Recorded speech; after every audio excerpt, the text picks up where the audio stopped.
La primera pregunta es, en los días de hoy, ¿ofrecer sacrificios materiales en el altar de la iglesia agrada a Dios?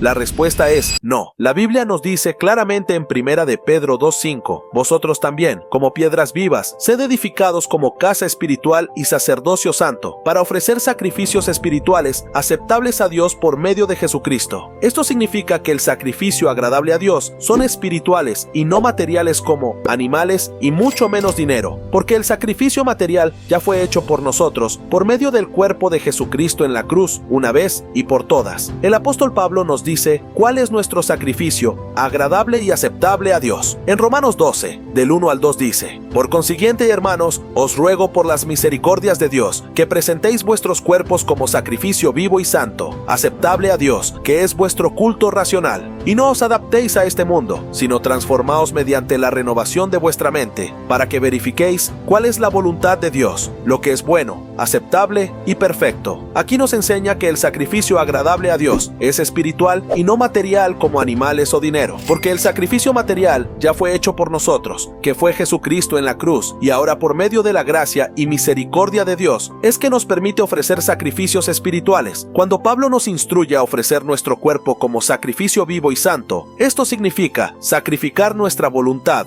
por la voluntad de Dios y apartarnos del pecado. Luego nos dice que esto es nuestro culto racional, y si lo traducimos directamente del griego al español, dice facultad de raciocinio servicio sagrado. Esto significa que usando la inteligencia nos hace entender que esto es servir a Dios de verdad, o sea, de hacer la voluntad de Dios y apartarse de lo que desagrada a Dios. Ahora, escuche con atención lo que dice la Biblia. Dice sobre los sacrificios materiales en Hebreos 10, del 8 al 12, diciendo primero, sacrificio y ofrenda y holocaustos y expiaciones por el pecado no quisiste, ni te agradaron, las cuales cosas se ofrecen según la ley. Y diciendo luego, he aquí que vengo, oh Dios, para hacer tu voluntad. Quítalo primero, para establecer esto último. En esa voluntad somos santificados mediante la ofrenda del cuerpo de Jesucristo, hecha una vez para siempre. Y ciertamente, todo sacerdote está día tras día, ministrando y ofreciendo muchas veces los mismos sacrificios, que nunca pueden quitar los pecados. Pero Cristo, habiendo ofrecido una vez para siempre, un solo sacrificio por los pecados, se ha sentado a la diestra de Dios.